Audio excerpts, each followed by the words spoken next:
కృష్ణ గీతామృతం భగవద్గీత సారం. తతః శంఖశ్చ భైర్యశ్చ పణవానకగోముఖాః సహసైవాభ్య హన్యంత స శబ్దస్తుములోऽభవత్. అర్థం: ఆ తర్వాత శంఖాలు, భేరీలు, పణవాలు, ఆనకాలు, గోముఖాలు ఒక్కసారిగా గట్టిగా మోగాయి. ఆ శబ్దం అత్యంత ఘోరంగా, గంభీరంగా మారింది.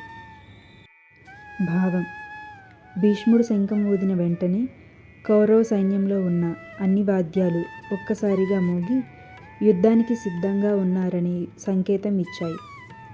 ఈ శ్లోకం యుద్ధరంగంలో ఉన్న ఉత్కంఠ, భయానకమైన ఉత్సాహం, సంఘర్షణ ప్రారంభానికి ముందు ఉన్న వాతావరణాన్ని స్పష్టంగా చూపిస్తుంది. ఇది భగవద్గీత మొదటి అధ్యాయంలో 13వ శ్లోకం. మరో శ్లోకంతో రేపు కలుద్దాం. హరే కృష్ణ.